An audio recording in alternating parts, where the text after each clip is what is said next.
आदाब नाजरीन, डीडी उर्दू के इस खास प्रोग्राम हेलो डॉक्टर में मैं रतिका मेहरा आप सभी का इस्तकबाल करती हूँ। हेलो डॉक्टर में आज हम बात करेंगे यूरोलॉजिकल कॉम्प्लिकेशंस के बारे में। नाजरीन, जो हमारी तर्ज ज़िंदगी है ना, उसका असर हमारी सेहत पर कहीं ना कहीं पड़ता है और अक्सर हम इसे नज़रअंदाज करते हैं और जिसकी वजह से हमें कई सारी बीमारियों का सामना करना पड़ता है। और अगर हम बात करें यूरोलॉजी की तो इसमें कई सारी कॉम्प्लिकेशंस भी हो सकती हैं, जैसे कि प्रोस्टेट ग्लैंड का एनलार्ज हो जाना, यूरिन में ब्लड का आना, या यूरिन में इन्फेक्शन का हो जाना, या मोस्ट कॉमनली स्टोन्स, किडनी में स्टोन्स का हो जाना। तो अगर आप भी यूरोलॉजी की किसी भी प्रॉब्लम से जूझ रहे हैं तो आप हमारे एक्सपर्ट से सलाह ले सकते हैं, लेकिन उसके लिए आपको हमारे स्टूडियो के टोल फ्री नंबर पर कॉल करना होगा। लेकिन पहले आइए देखते हैं यूरोलॉजी कॉम्प्लिकेशंस पर ये स्पेशल रिपोर्ट।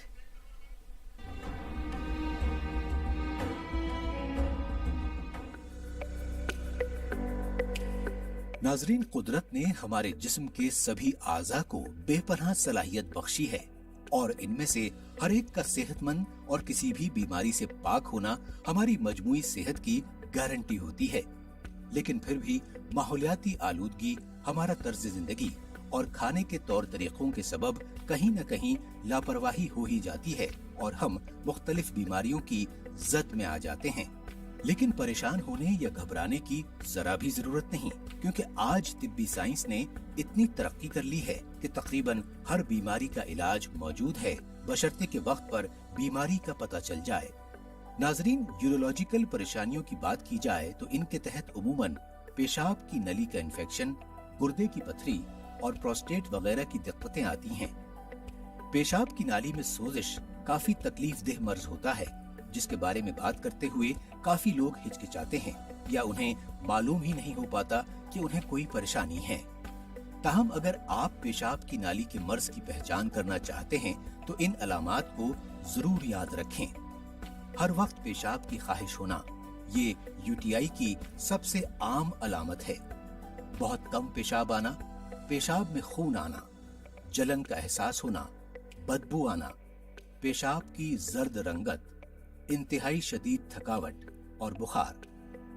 पेशाब की नाली का इन्फेक्शन एक बैक्टीरिया का इन्फेक्शन है जो अंदरूनी किसी भी हिस्से को मुतासिर कर सकता है। मर्दों के मुकाबले खवातीन में यूरिन इन्फेक्शन के खतरात ज्यादा होते हैं। इसके अलावा गुर्दे की पथरी बार बार पेशाब की नाली में इन्फेक्शन की खामोश अलामात में से एक है। गुर्दे में मौजूद पथरी इसमें सूजन का सबब बन सकती है। गुर्दे में पथरी एक तकलीफदेह मर्ज होता है और इसकी कई वजूहात हैं। पानी कम पीना, नमक और कैल्शियम वाले खाने ज्यादा खाना, मोटापा, डायबिटीज, पेट की बीमारी और कुनबे में इसके मरीजों की मौजूदगी। राहत की बात यह है कि पथरी के लिए या तो दवाओं से इलाज किया जाता है या फिर मामूली सर्जरी करके इसे निकाल दिया जाता है। कुल मिलाकर ये काबिल इलाज मर्ज है। नाजरीन, बस इस बात का खास ख्याल रखना है कि इनमें से किसी भी मर्ज की अलामात को नजरअंदाज नहीं करना, वरना बीमारी के शिद्दत इख्तियार करने का खतरा बढ़ जाता है। याद रखिए, अलामात जाहिर होने पर फौरन माहिर डॉक्टर से रुजू करना है और वक्त पर इलाज करवाना है ताकि हम एक सेहतमंद जिंदगी गुजार सकें। हमने आपको ये तो बताया कि यूरोलॉजी में क्या क्या प्रॉब्लम्स आ सकती हैं, लेकिन ये प्रॉब्लम्स आती क्यों हैं ये समझना भी ज़रूरी है और साथ ही साथ इसका इलाज क्या है ये जानना भी बेहद ज़रूरी है। तो आइए पूछते हैं हमारे आज के एक्सपर्ट से। तो यूरोलॉजिकल कॉम्प्लिकेशंस पे आज हमारे साथ बात करने के लिए हैं doctor Amlesh Seth, professor and head of department urology, AIIMS Delhi से। आपका बहुत बहुत इस्तकबाल है। हमारे साथ है doctor Anoop Kumar, professor and head department of urology, Safdarjung hospital Delhi से। आपका भी इस्तकबाल है। और हमारे साथ है डॉक्टर प्रीति सिंह, शल्य यंत्र डिपार्टमेंट से, all India institute of Ayurveda से। आपका भी इस्तकबाल है हमारे प्रोग्राम में। तो डॉक्टर अमलेश, प्रोग्राम की शुरुआत करते हैं। सबसे पहले मैं ये जानना चाहूंगी कि जब भी हम यूरोलॉजी की बात करते हैं तो यूरिन और यूरिनरी सिस्टम के अलावा भी ये कितना बड़ा सब्जेक्ट है, इसे कैसे समझें? देखिए, किडनीज की जो प्रॉब्लम्स हैं वो दो तरह की प्रॉब्लम्स होती है। एक जो मेडिसिन वाले देखते हैं उनको नेफ्रोलॉजिस्ट कहते हैं, और जो ऑपरेटिव प्रॉब्लम्स है जिनके लिए शल्य चिकित्सा की जरूरत है, ऑपरेशन की जरूरत होती है, वो यूरोलॉजिस्ट होते हैं। Okay. अब यूरोलॉजिस्ट जो है किडनी के अलावा किडनी के ऊपर एक और ग्लैंड होता है, एड्रिनल ग्लैंड कहते हैं, उसका भी ऑपरेशन करते हैं। और किडनी के आसपास वाले जितना भी इवन रेट्रोपेरिटोनियम जिसको कहते हैं उसके भी ऑपरेशंस यूरोलॉजी वाले करते हैं। और किडनी से जो दो नलियां नीचे पेशाब की थैली में जाती हैं उनको यूरेटस कहते हैं, उसके भी ऑपरेशन यूरोलॉजी वाले करते हैं। पेशाब की थैली और उसके पेशाब की थैली के मुंह पे एक प्रोस्टेट ग्लैंड होता है जो मेल्स में होता है, फीमेल्स में नहीं होता है, उसके ऑपरेशंस भी यूरोलॉजी वाले करते हैं। फिर जो यूरिनरी पैसेज है, इसके अलावा जो मेल जेनाइटल ऑर्गन्स हैं उनका ऑपरेशन भी जो है वो भी यूरोलॉजी वाले करते हैं। जो फीमेल जेनाइटल ऑर्गन्स हैं उनके ऑपरेशन गायनिकोलॉजी वाले करते हैं। Okay. तो इन सब ऑर्गन से रिलेटेड जितने भी बीमारियां जिसमें ऑपरेशन की जरूरत होती है वो यूरोलॉजी में आती हैं। मगर इसके अलावा कुछ और बीमारियां हैं जिसमें ऑपरेशन की जरूरत नहीं भी होती है, जैसे बार बार यूरिन में इन्फेक्शन होना, ये भी यूरोलॉजी वाले ही ट्रीट करते हैं। तो कुछ मेडिकल प्रॉब्लम्स भी जो हैं वो भी यूरोलॉजी वाले ट्रीट करते हैं। ओके डॉक्टर अनूप, मैं आपसे जानना चाहूंगी कि यूरोलॉजी की अगर किसी को कोई प्रॉब्लम्स आती हैं तो उनके क्या क्या सिम्टम्स होते हैं और कब ये लगे कि अब हमें यूरोलॉजिस्ट को दिखाना चाहिए? देखिए, जैसे डॉक्टर सेठ ने बताया, हम इसको डिवाइड कर लेते हैं प्रॉब्लम के हिसाब से। सबसे पहले स्टोन्स की बात करते हैं, क्योंकि भारत में स्टोन बड़ा एंडेमिक प्रॉब्लम माना जाता है। जिसको किडनी स्टोन है या यूरेटर स्टोन है, ब्लैडर स्टोन है, उसको सबसे पहले पेन होता है। किडनी होगा तो अपर पार्ट में होगा, यूरेटर होगा तो जैसे जैसे यूरेटर का लेंथ आगे नीचे जाता रहता है वैसे वैसे पेन शिफ्ट होता रहता है। और ब्लैडर स्टोन को यहाँ जस्ट ऊपर नाभि के पास उसको पेन हो सकता है। इसके अलावा उसको पेशाब में खून आ सकता है, यूरिन में जलन हो सकती है। ये सब सिम्टम्स हैं किडनी स्टोन्स के और दूसरे एरिया के स्टोन्स के। जैसे जैसे प्रॉब्लम बढ़ती है वैसे वैसे किडनी खराब होना शुरू हो जाती है, तो उसको यूरिन आउटपुट आना कम शुरू हो जाता है, शरीर पे स्वेलिंग आ जाती है और दोनों किडनी भी खराब हो सकती हैं। तो ये तो स्टोन्स की हो गई। फिर हम बात करते हैं कि प्रोस्टेट की, जो कि पुरुषों में बहुत कॉमन होता है।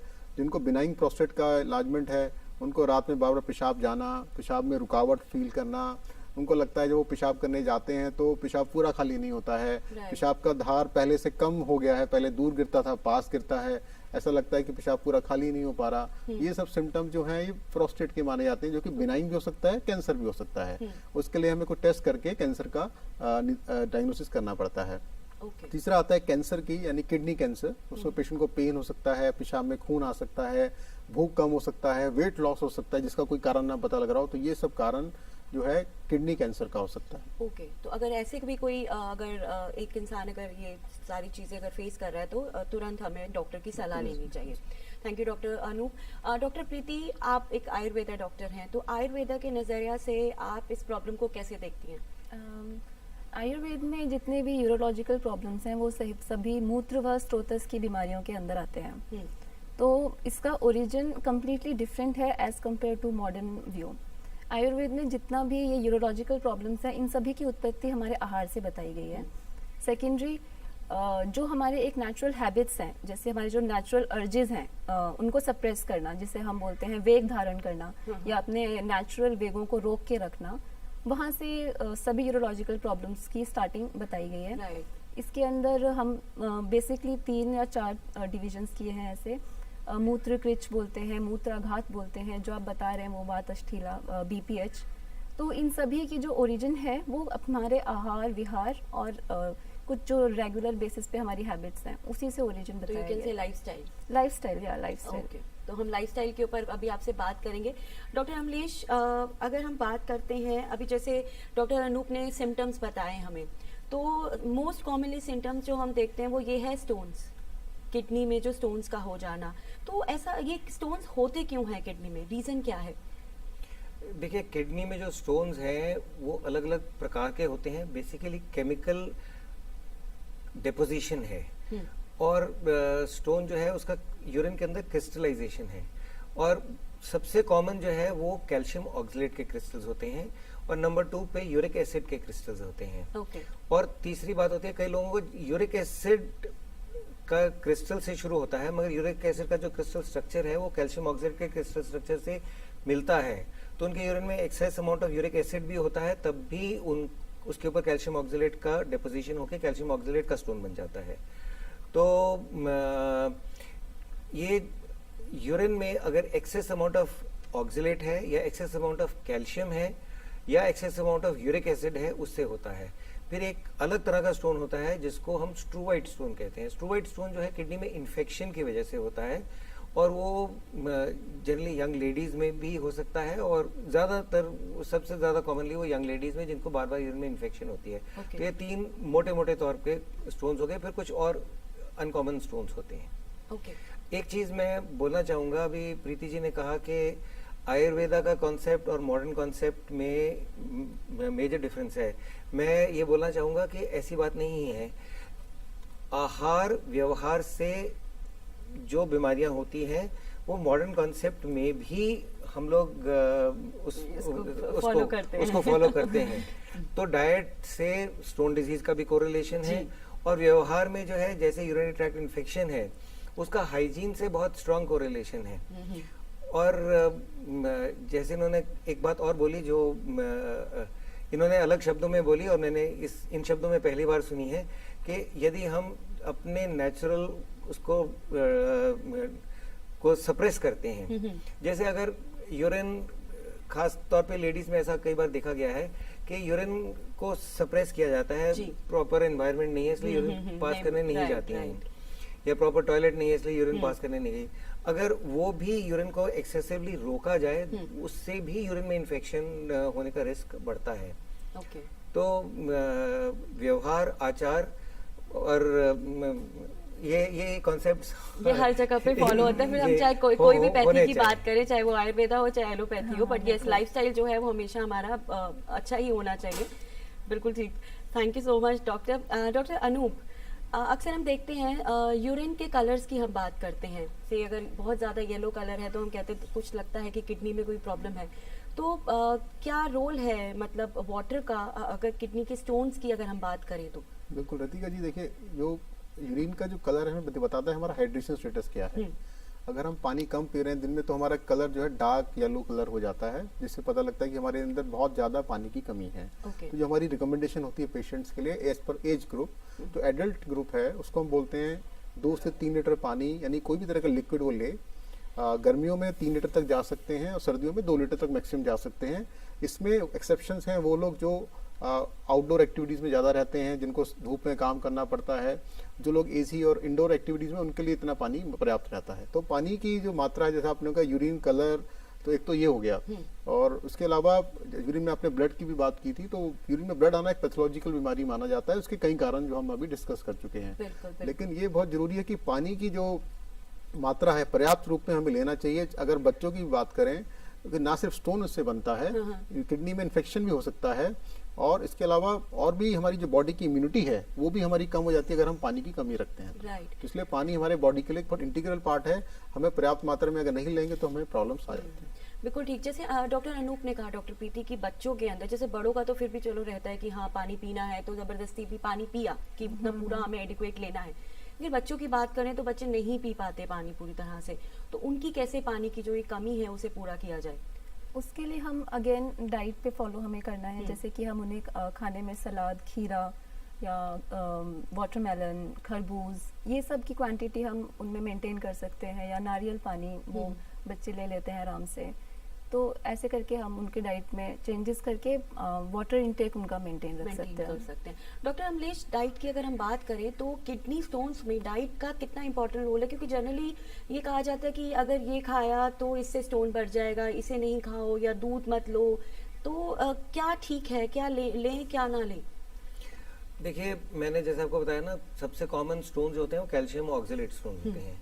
अब ऑक्सलेट को अगर हमें कम करना है तो हमें डाइट में से टमाटर कम करने पड़ेंगे, हमें जितनी भी बेरीज हैं वो सब कम करनी पड़ेंगी, पालक और हरे पत्ते की सब्जियां कम करनी पड़ेंगी, और कैल्शियम कंटेनिंग प्रोडक्ट्स में दूध और दूध से बनी सब चीज़ें आ जाती हैं, नट्स आ जाती हैं, काफ़ी सारी दालें आ जाती हैं, जैसे चने हैं, राजमा है, ऐसी है।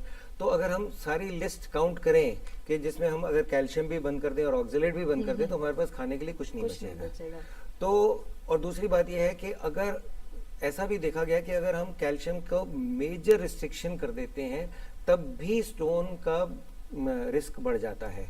तो जो मैं अपने पेशेंट को सलाह देता हूँ, और जो मैं साइंटिफिकली करेक्ट सलाह है वो ये है कि आप ऐसा मत कीजिए कि कुछ भी, हर चीज बंद मत कीजिए, मगर किसी भी चीज का एक्सेस कंजम्पशन मत रखिए।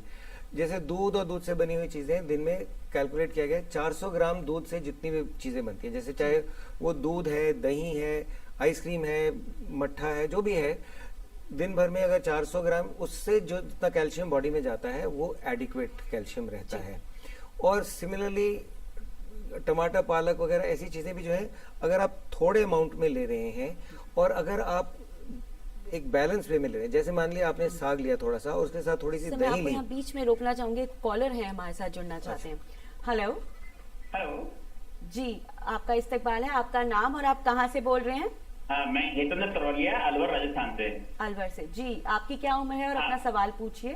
मेरी उम्र 55 साल है जी। मैं ये जानना चाहता हूँ कि एक कॉमन आदमी, जी मैं ये जानना चाहता हूँ कि एक आम आदमी को ये कैसे पता चले अपने पेशाब से कि मेरे शरीर में पानी की कमी है या नहीं? एक जनरल इंट्रोडक्शन कैसे आए? अच्छा, ओके।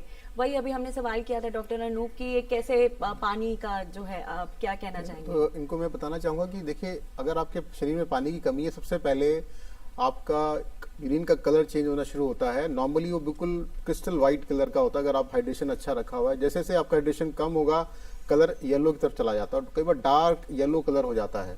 तो एक तो ये आपको दिख जाएगा। दूसरा, आपकी बॉडी में भी ड्राइनेस आना स्टार्ट हो जाता है, और तो ये आप देख सकते हैं कि आपकी बॉडी में बहुत एक्सेस ड्राइनेस हो रही है, आपका यूरिन आउटपुट कम हो गया, और तीसरा कलर चेंज हो गया। ये तीन चीजें अगर आप देख लेते हैं तो आपको पता लग जाएगा आपके अंदर पानी की कमी हो रही है। इसके अलावा और सिम्टम्स आते हैं, जैसे पानी कमी होती है, आपको चक्कर आना शुरू हो जाता है क्योंकि बॉडी में पानी की कमी हो गई है, बीपी आपका लो हो सकता है। तो ये सब कारण तब होंगे जब बहुत ज्यादा कमी हो जाएगी, लेकिन शुरुआत में आपको ये सिम्टम्स आएंगे। जैसे कि आपने बताया कि 3 लीटर के अराउंड हमें पानी पीना चाहिए। अगर हम नॉर्मल ग्लासेस में बात करें, जो कि हमारे व्यूवर्स को समझना इजी है, तो कितना, 10 से 12 ग्लास? एक गिलास में 250 ml होता है, तो आप 8 से 10 गिलास अगर 8 से पीते हैं 10 तो आप बिल्कुल पर्याप्त मात्रा में किसी भी तरह का लिक्विड आप लें। पानी के अलावा लिक्विड लेते रहें तो वो पानी में ही काउंट पानी हो में ही जाता है। काउंट हो जाता है। इस बारे में मैं एक मोटी मोटी बात करना चाहूंगा। जी जी। देखिए, जो एक आदमी स्वस्थ आदमी है, हाँ। और जिसके बाकी के सब अंग ठीक काम कर रहे हैं, हार्ट ठीक काम कर रहे हैं, किडनीज वगैरह ठीक काम कर रही हैं, तो हमारी बॉडी में जो वेस्ट प्रोडक्ट है उसको निकालने के लिए यूरिन का मात्रा एडिक्वेट होना जरूरी है। बिल्कुल। और ये कितनी मात्रा होनी चाहिए, ये सवाल बहुत कॉमनली पूछा जाता है। मगर मोटी बात, मैं सब व्यूअर्स को ये बताना चाहता हूँ कि एक नॉर्मल आदमी, एडल्ट के लिए 1.5 और 2 लीटर के बीच में यूरिन जो है वो एक एडिक्वेट यूरिन है बॉडी में से सब वेस्ट प्रोडक्ट निकालने के लिए।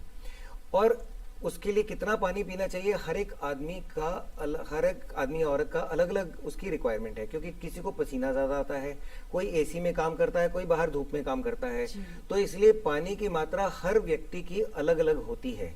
और उसका सबसे सिंपल एक रिलायबल तरीका यह है कि 24 घंटे, जिस 24 घंटे में वो आदमी अपने घर पे है, 24 घंटे में कितना पेशाब उसको आ रहा है वो नाप ले, और 1.5 और 2 लीटर के बीच में जो यूरिन है वो काफी है।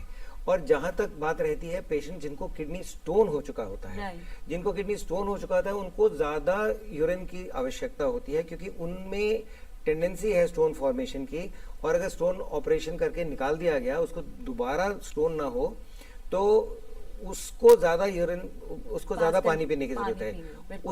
उस व्यक्ति के लिए यूरिन की आउटपुट जो है वो 2.5 और 3 लीटर के बीच में होनी चाहिए, ताकि अगर मान लीजिए पत्थर दोबारा भी बन गया, अगर वो छोटा पत्थर है, 2-3 मिलीमीटर का पत्थर है, तो वो एक्सेस यूरिन से बाहर निकल जाएगा। तो इन एनी केस मतलब पानी हमें जो है, अगर आपके स्टोन है तो थोड़ा एक्सेस में लीजिए, नहीं तो एडिक्वेट वाटर लेना बेहद जरूरी है।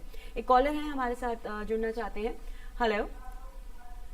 हाँ, हेलो मैडम जी, आपका इस्तकबाल है, आप अपना नाम बताइए और अपनी उम्र बताइए।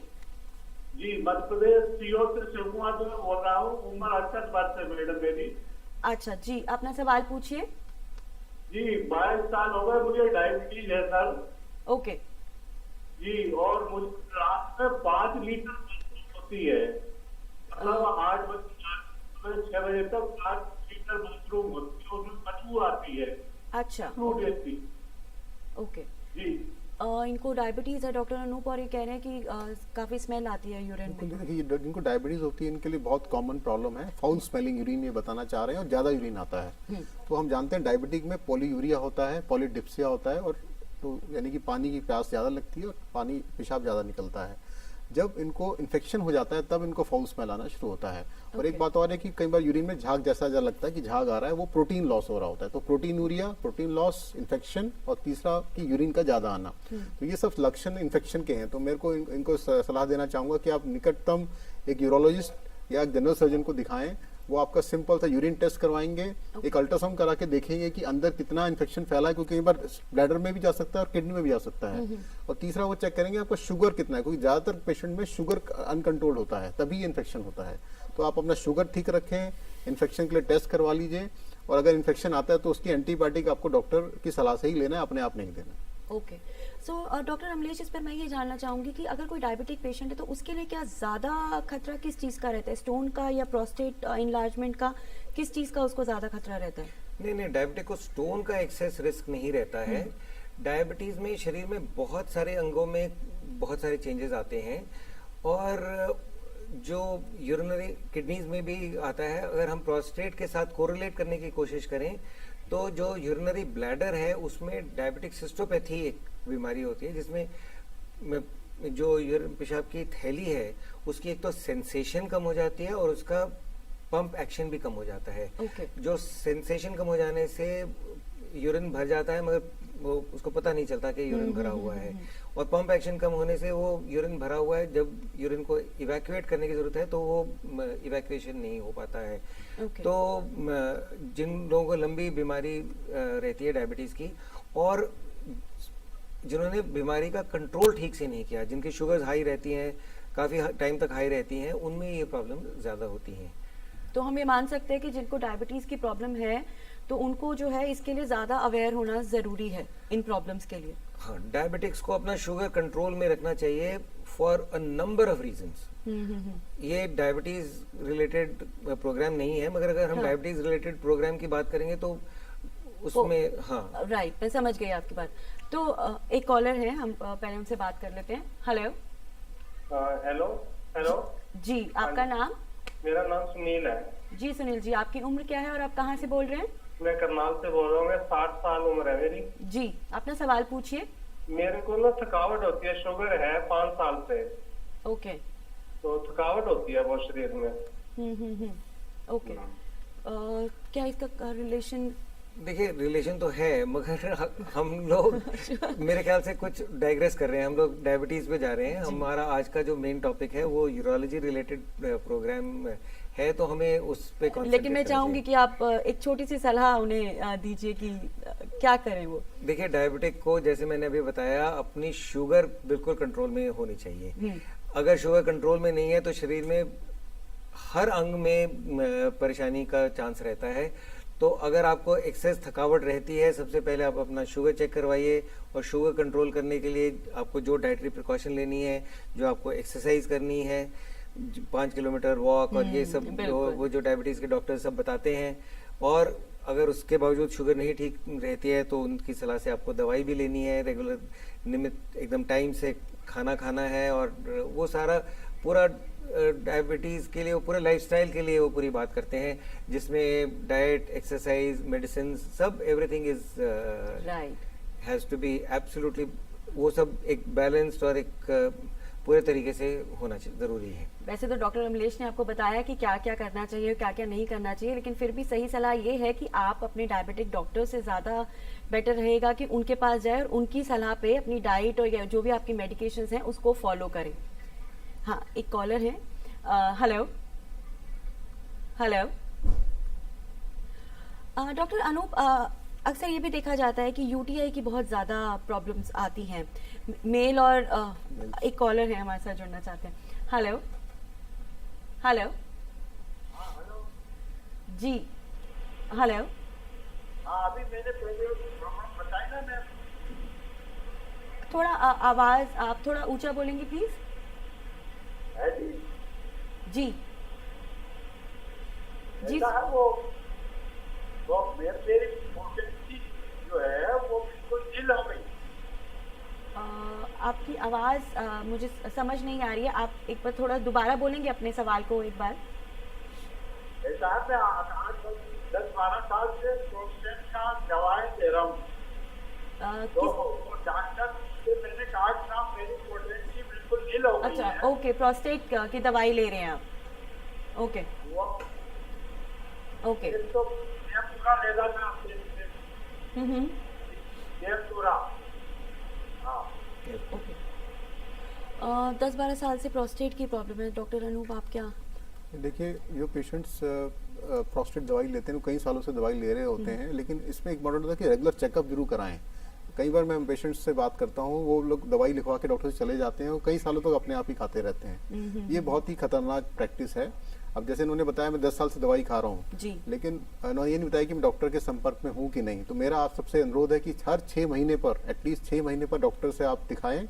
वो सिंपल से टेस्ट करके देखते हैं, एक अल्ट्रासाउंड करते हैं, एक यूरोफ्लो का टेस्ट होता है, इसमें मशीन में यूरिन हम पास करते हैं और एक ग्राफ बन के आता है, और अगर जरूरत पड़ती है तो यूरिन का इन्फेक्शन भी हम चेक करते हैं, और एक PSA साल में एक बार कराते हैं। तो ये बहुत बेसिक टेस्ट हैं, सब सरकारी अस्पतालों में फ्री ऑफ कॉस्ट है, और अगर आपके पास सरकारी अस्पताल नहीं है तो भी प्राइवेट में भी वो सस्ता हो जाता है। लेकिन 6 महीने में आपको एक बार जरूर दिखाना है, और इनकी बातों से मुझे लगता है कि शायद उन्होंने रेगुलर चेकअप नहीं कराया है।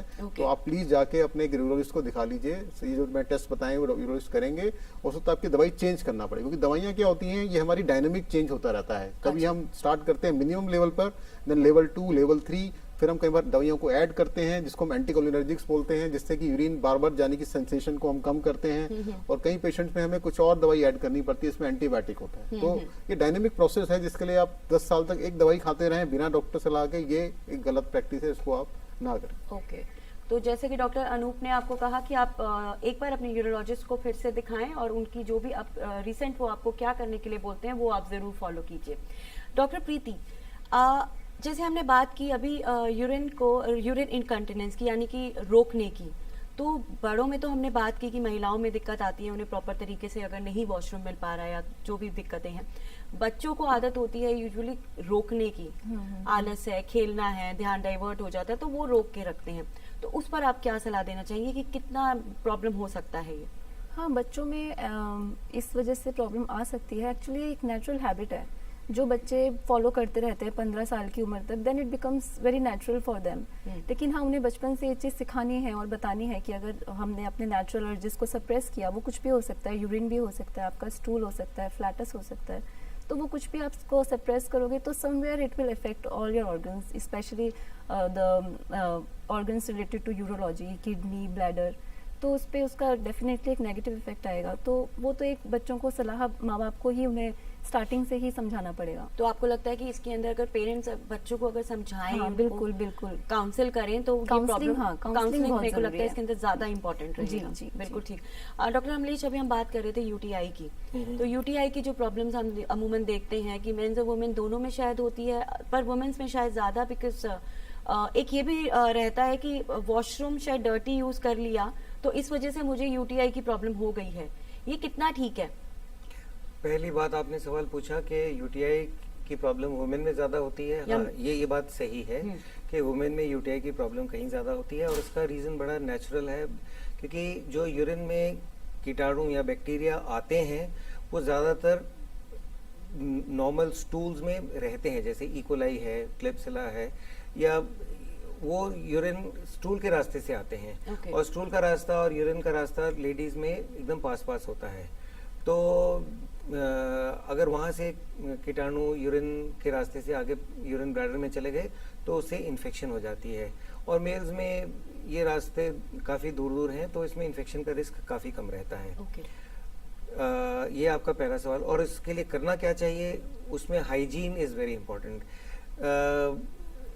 योर स्टूल्स पास करने के बाद the area should be properly cleaned and dried, क्योंकि अगर पानी वहाँ रह जाता है, गीलापन रह जाता है, या उमस रह जाती है, या मॉइस्चर जो होता है, उसमें भी बैक्टीरिया ज़्यादा ग्रो करते हैं। Right. सो सिर्फ सफाई करना ज़रूरी नहीं है, उसको सुखाना भी जो है वो भी बहुत ज़रूरी है। Okay. और दूसरा सवाल था आपका, तो यही था कि जो हम ये मानते हैं कि डर्टी वॉशरूम। डर्टी वॉशरूम, आपने डर्टी वॉशरूम के बारे में बात की। देखिए, उसमें मैंने आपको बताया कि ये जो कीटाणु है वो ज़्यादा अपनी बॉडी से ही वो टट्टी के रास्ते से आते हैं, बाथरूम से नहीं आते हैं। मगर एक गंदे बाथरूम से फ़र्क ज़रूर पड़ता है, क्योंकि अगर ठीक से यूरिन पास ही नहीं किया, यूरिन आधा पास किया, आधा रोक लिया, अंदर आधा रह गया, या ड्रॉप्स कुछ निकली, कुछ रह गई, कुछ उस एरिया को गंदा किया, तो इन सबसे डेफिनेटली इन्फेक्शन का रिस्क तो बढ़ता है। मगर ऐसा नहीं होता है कि वो बाथरूम में जो कीटाणु है वो आपके पेशाब में आके इन्फेक्शन पैदा करते हैं, ऐसा नहीं होता है। मगर हाँ, बाथरूम जगह साफ होनी चाहिए, ठीक से बैठ के आराम से यूरिन पास करके। और तो मतलब हम ये कह सकते हैं सिर्फ वॉशरूम एक रीजन नहीं होता, अपनी खुद की भी हाइजीन जो है वो मेंटेन करना बेहद जरूरी है। राइट।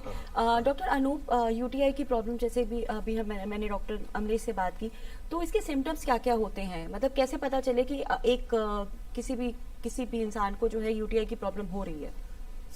पेशेंट को सबसे पहले प्रॉब्लम आएगा, बार बार यूरिन जाने के सेंसेशन होता है, यूरिन करने में उसको जलन महसूस होता है, जलन के साथ में दर्द भी होता है, किसी पेशेंट में यूरिन में ब्लड भी आ सकता है। जैसे जैसे बीमारी बढ़ेगी उसको फीवर आना शुरू हो जाएगा।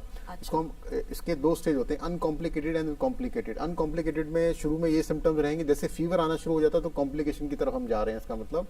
तो पहले वो लोअर ब्लैडर में स्टार्ट होता है, लोअर ट्रैक्ट जो होता है उसमें ब्लैडर होता है और यूरेथ्रा होता है, और मेल्स में तो प्रोस्टेट भी आ जाता है। तो प्रोस्टेटाइटिस, यूरेथ्राइटिस और सिस्टाइटिस, ये पूरा कॉम्प्लेक्स होता है, इसको हम लोअर ट्रैक्ट इन्फेक्शन बोलते हैं। महिलाओं में सिस्टाइटिस होता है।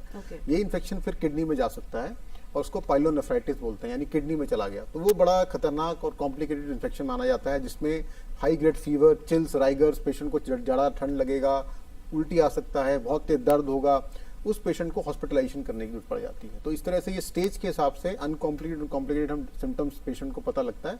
बट पेशेंट को जब भी इस तरह के सिम्टम्स आए तुरंत एक डॉक्टर को दिखा लेना चाहिए। ओके। तो आप ये कहना चाहते हैं कि अगर यूटीआई की अगर बात करें, अगर प्रॉब्लम ज्यादा रहती है, कंटिन्यू ये प्रॉब्लम होती रहती है, तो क्या और भी कोई बीमारी होने का खतरा बन सकता है? बिल्कुल, अगर हम इन्फेक्शन को समय पर ट्रीट ना करें, इसके कॉम्प्लिकेशन बहुत ज्यादा वाइड स्प्रेड होते हैं।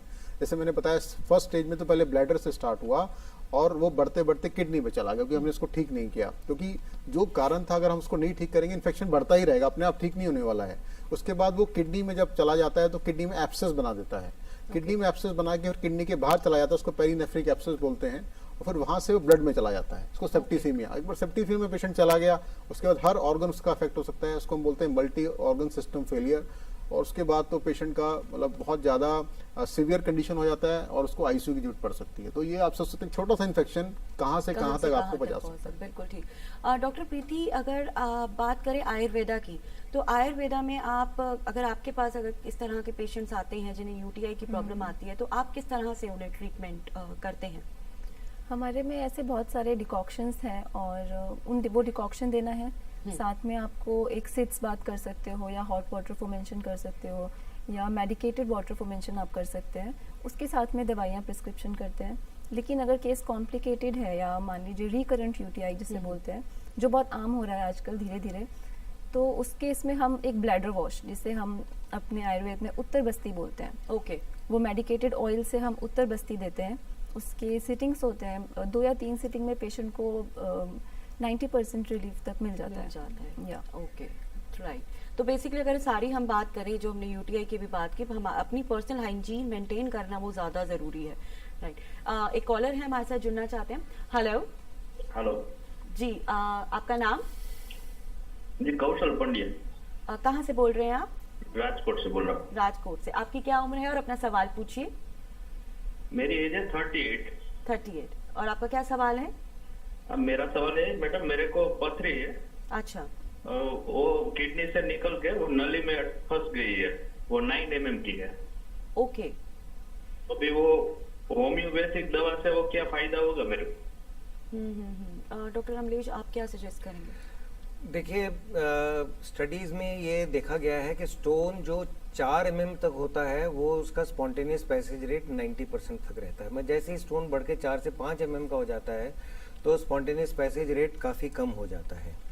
तो 9 mm जो है वो काफ़ी बड़ा स्टोन है, और 9 mm के स्टोन के लिए हम लोग जो सलाह देते हैं कि कुछ टाइम तक कुछ मेडिकल एक्सपल्शन थेरेपी कहते हैं, देयर आर सम मेडिसिन, कुछ दवाएं हैं जो हेल्प करती हैं, मगर अगर उस दवाइयों के बावजूद पत्थर नहीं निकलता तो हम डेफिनेटली ऑपरेशन एडवाइस करते हैं। हम 9 mm के स्टोन में बहुत ज़्यादा वेट करने के लिए एडवाइस नहीं करते हैं, क्योंकि 9 mm का स्टोन अगर बहुत ज़्यादा देर तक वहाँ किडनी की नली या यूरेटर में फंसा रहता है तो वो किडनी को डैमेज करने का रिस्क रहता है।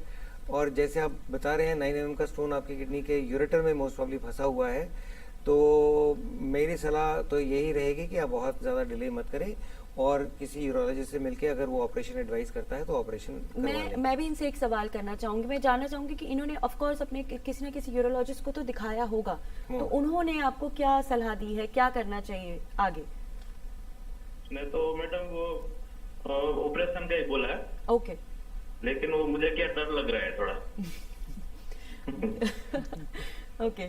लेकिन अगर दिक्कत ज्यादा है, अगर ऑपरेट कराने की जरूरत है तो बेशक आपको करवा लेना चाहिए इसे ऑपरेट। मुझे लगता है फिर ज्यादा दिक्कत बढ़ जाएगी। हाँ, क्योंकि ऑपरेशन के बिना दिक्कत ज्यादा रहेगी। ऑपरेशन के आप में जैसे आप बता रहे हैं, मुझे लग रहा है आपको ऑपरेशन की आवश्यकता है, नहीं तो आपकी किडनी में रिस्क रहेगा, तो आपको अपने यूरोलॉजिस्ट की सलाह मान के ऑपरेशन करवा लेना चाहिए।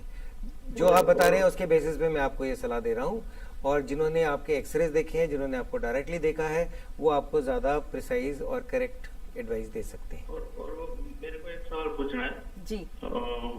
मैडम, वो पूछना है कि फंसी है नली में, अगर पत्थर फंसा हुआ है, हाँ जी, तो इससे वो इफेक्ट वो बेचैनी और वो छाती में भारीपन ऐसा सब होता है? ये कोई ऐसे आते हैं क्या सिम्टम्स अगर छाती में भारीपन? किडनी एरिया में पेन तो डेफिनेटली आ सकता है। छाती तक ओकेजनली छाती तक जाना यूरेटर का पेन बहुत अनयूजुअल है, क्योंकि किडनी यहाँ तो छाती यहाँ तक पेन यूरेटर के स्टोन का। देखिए डॉक्टर अनूप ने बड़े डिटेल में बताया था कि किडनी का स्टोन का पेन यूजुअली इस एरिया में होता है। जैसे स्टोन नीचे जाता रहता है तो यूजुअली पेन का साइड भी जो है नीचे शिफ्ट कर जाता है। तो ये भी मान सकते हैं कि शायद एक जो डर है उनका, वो डर की वजह से एंजाइटी और ये सब चीजों की वजह से शायद इनको लग रहा हो कि पेन है मुझे छाती में। मे बी ये भी रीजन हो सकता है। हो सकता है, राइट। तो डॉक्टर अनूप, अगर हम बात कर रहे थे प्रोस्टेट ग्लैंड के बारे में, एनलार्ज हो जाता है, तो अगर इसमें एज फैक्टर का क्या रोल रहता है? जैसे डॉक्टर सेठ ने शुरू में बताया कि प्रोस्टेट ग्लैंड हमारा एज के साथ बढ़ता है, और जैसे जैसे एज बढ़ेगी प्रोस्टेट साइज बढ़ेगा, बट सभी में प्रोस्टेट की बीमारी नहीं होती है। नॉर्मली देखा गया 40 साल के बाद इसका साइज बढ़ना थोड़ा तेजी से शुरू होता है, और सिम्टम्स 50 साल के बाद नॉर्मली आते हैं। ओके। और 50 से 60 साल में सबसे कॉमन एज ग्रुप होता है, जिसमें मैंने सिम्टम्स आपको अभी बताए, वो सिम्टम्स आ जाते हैं। और इसी एज ग्रुप में जैसे जैसे आगे बढ़ेगा वैसे वैसे कैंसर के होने के चांस भी बढ़ जाते हैं। तो इसीलिए एज का यही इसमें इम्पैक्ट है कि एज के साथ प्रोस्टेट को बढ़ना ही बढ़ना है, लेकिन हर एक पेशेंट जिसका प्रोस्टेट साइज बढ़ गया है उसको बीमारी नहीं माना जाता है। ये भी एक बड़ा कॉमन मिथ है। हमसे डॉक्टर पेशेंट पूछते हैं कि सर मेरी बीमारी आई है कि प्रोस्टेट इनलार्जमेंट है। अच्छा। तो हम समझाते हैं कि ये प्रोस्टेट बीमारी बढ़ना बीमारी नहीं है। जब प्रोस्टेट बढ़ने से आपको कोई ऑब्स्ट्रक्शन पार्ट होता है या इरिटेशन वाला कोई सिम्टम आता है, तब हम इसको बीमारी मानते हैं। तो अगर किसी का 100 ग्राम भी प्रोस्टेट है और अगर कोई सिम्टम नहीं है और ऑब्स्ट्रक्शन का कोई ऑब्जेक्टिव हमारा पैरामीटर नहीं है, तो हम उसको बीमारी नहीं मानेंगे। ऑन द अदर हैंड, अगर उसका 10 ग्राम प्रोस्टेट भी है लेकिन वो सिम्टम्स क्रिएट कर रहा है, ऑब्स्ट्रक्शन क्रिएट कर रहा है, ऑब्स्ट्रक्शन हमें दिख रहा है अल्ट्रासाउंड में, फ्लो में, तो हम बोलेंगे बीमारी है। तो इसलिए एज के साथ प्रोस्टेट बढ़ेगा, पर सभी को बीमारी नहीं होगा, ये भी जरूरी है। और जब सिम्टम्स आपको आने शुरू हो जाए तब आपको जरूर अपना चेकअप करा लेना चाहिए। तो जैसे कि डॉक्टर अनूप ने कहा, डॉक्टर अमलेश, की एज के साथ ये प्रॉब्लम आएगी ही आएगी। प्रोस्टेट मतलब प्रॉब्लम नहीं हम इसे मानेंगे, ये एज फैक्टर के साथ बढ़ेगा ही। तो क्या 40 से ऊपर की ही उम्र माने, या ये यंग एज में भी हो सकता है? और अगर होता है तो क्या क्या एज के हिसाब से, जैसे जैसे एज बढ़ती जाती है, तो आप कैसे उसे ग्रुप्स में डिवाइड करें और क्या क्या सिम्टम्स देखने को मिलते हैं? देखिए, बॉडी में एजिंग के साथ चेंजेस आते ही आते हैं। और मैं जो आमतौर पर लोगों को समझाता हूँ, जो जब मेरे से पूछते हैं, देखिए आईज में कैटरेक्ट आता है। जैसे जैसे एज बढ़ती जाती है आईज में थोड़ी ओपेसिफिकेशन होनी शुरू हो जाती है, उसको कैटरेक्ट कहते हैं। सिमिलरली प्रोस्टेट ग्लैंड भी, उसमें भी चेंजेस आने शुरू हो जाते हैं। कुछ उसके शेप में चेंज आता है, साइज में चेंज आता है, डायरेक्शन ऑफ ग्रोथ में चेंज आता है। तो जैसे हर एक इंसान को कैटरेक्ट के ऑपरेशन की जरूरत नहीं है, उसी तरह हर मेल को प्रोस्टेट के ऑपरेशन की जरूरत नहीं है। कुछ सिम्टम्स या कुछ परेशानियां जो है दवाइयों से कंट्रोल में आ जाती है। कैटरेक्ट के लिए तो दवाइयां भी नहीं है, प्रोस्टेट के लिए दवाइयां हैं जिससे यूरिन का फ्लो इम्प्रूव हो सकता है, बार बार पेशाब जाने की तकलीफ को कम किया जा सकता है। और अगर तकलीफ आहिस्ता आहिस्ता बढ़ती जाती है और ऑब्स्ट्रक्शन बढ़ता जाता है तो फिर ऑपरेशन करके जो ऑब्स्ट्रक्टिंग पार्ट है उसको निकालना पड़ता है। और जहां तक आपने सवाल पूछा कि 40 की उम्र से कम में ऐसा हो सकता है, मगर बहुत अनकॉमन होता है। और जैसे डॉक्टर अनूप ने बताया, आमतौर पे ये प्रोस्टेट की परेशानी की प्रॉब्लम जो है वो 50, 60 या 60 to 70 वाली एज ग्रुप में ज्यादा देखी जाती है। तो डॉक्टर अनूप, कैसे डिफरेंशिएट करें कि प्रोस्टेट ग्लैंड एनलार्जमेंट हो रही है या ये प्रोस्टेट कैंसर है? ये बहुत अच्छा आपने इंपॉर्टेंट क्वेश्चन पूछा रतिका जी। ये पेशेंट्स हमसे अक्सर पूछते हैं, डर जाते हैं कि प्रोस्टेट बढ़ गया तो मुझे कैंसर हो गया। तो मैं अगेन श्रोताओं को, अक्सर दर्शकों को बताना चाहूंगा कि प्रोस्टेट कैंसर और प्रोस्टेट इनलार्जमेंट के सिम्टम्स जैसे डॉक्टर सेठ ने बताया सेम होते हैं, एब्सोल्युटली सेम होते हैं, एक्सेप्ट जब लास्ट स्टेज प्रोस्टेट कैंसर का जब आगे वो बढ़ता है। सबसे पहले स्टेज में प्रोस्टेट कैंसर प्रोस्टेट के अंदर रहता है, स्टेज 1। स्टेज 2 में उसके आसपास के ऑर्गन्स को इन्वॉल्व करता है, जिसमें ब्लैडर भी आ जाता है। तब पेशेंट को पेशाब में खून आना और ये सब सिम्टम्स स्टार्ट हो सकते हैं। और फिर थर्ड स्टेज जो लास्ट स्टेज होती है, पूरे बॉडी में फैल जाता है, तब पेशेंट को बोन पेन, पीछे बैक एक स्टार्ट होगा, यहाँ कूल्हे में दर्द शुरू हो जाएगा, ये सब पेन लास्ट में आएगा। उसके बाद लीवर में चला गया तो जॉन्डिस हो जाएगा, उसके पेट में सूजन आ सकता है, लंग्स में जा सकता है। तो ये सब बहुत लेट स्टेज है। तो शुरू में तो प्रोस्टेट कैंसर और बीपीएच के सिम्टम्स सेम आते हैं। अच्छा। इसलिए ये बहुत जरूरी कहा जाता है कि 50 साल के बाद अगर आपको सिम्टम्स हैं यूरिन के, तो आप जब प्रोस्टेट चेकअप कराने जाते हैं तो पीएसए साल में एक बार कराना चाहिए। इसको हम कहते हैं स्मार्ट स्क्रीनिंग या टारगेटेड स्क्रीनिंग। इसका मतलब है कि सभी को नहीं कराना है पीएसए, उनको कराना है मेल्स को, पुरुषों को, जिनको 50 साल के बाद कोई भी यूरिनरी सिम्टम्स आते हैं। तो अगर आप ऐसा करते हैं तो आप कैंसर को अर्ली डायग्नोज कर सकते हैं। और आपने मतलब डिफरेंशिएट कैसे करते हैं, एक ब्लड टेस्ट करके पीएसए, जिससे पता लगता है अगर वो 4 नैनोग्राम्स के कट ऑफ होता है उससे ज्यादा है, इन एब्सेंस ऑफ इन्फेक्शन या अदर और पैरामीटर्स होते हैं जिसके कारण पीएसए बढ़ जाता है, वो हम एक्सक्लूड कर देते हैं। पीएसए मोर देन 4 और डीआरई हम करते हैं फिंगर एग्जामिनेशन करके प्रोस्टेट में। अगर कोई हार्ड नोड्यूल है तो इंडिकेशन फॉर बायोप्सी बन जाता है, या तो पीएसए 4 से ज्यादा हो या डीआरई में कोई हार्ड नोड्यूल है या दोनों हो। तो ये इंडिकेशन बायोप्सी का होता है। हम बायोप्सी करते हैं लेटरिन के रास्ते, अल्ट्रासाउंड के थ्रू देखकर हम बायोप्सी करते हैं। आजकल तो नया टेक्निक आ गया है, एमआरआई फ्यूजन करके रोबोटिक टेक्निक से भी बायोप्सी हम करते हैं। बट वो सब जगह अवेलेबल नहीं है, बट नॉर्मल बायोप्सी से भी हम कर सकते हैं, ट्रस्ट गाइड बायोप्सी। और उसके बाद अगर बायोप्सी में कैंसर आ गया तब आपका डायग्नोसिस तो बन गया, अब आपको स्टेज करना है। तो स्टेज के लिए हम एमआरआई कर सकते हैं। एमआरआई के साथ में पेट स्कैन या बोन स्कैन को इंक्लूड करके हम पूरा स्टेजिंग कर देते हैं। Thank you so much doctor. मुझे लगता है जितना भी आपने बताया इसे ये काफ़ी हेल्पफुल रहेगा हमारे व्यूअर्स के लिए। तो डॉक्टर अमलेश, चलते चलते क्या यूरोलॉजी जिनको प्रॉब्लम है उनको क्या आप मैसेज देना चाहेंगे?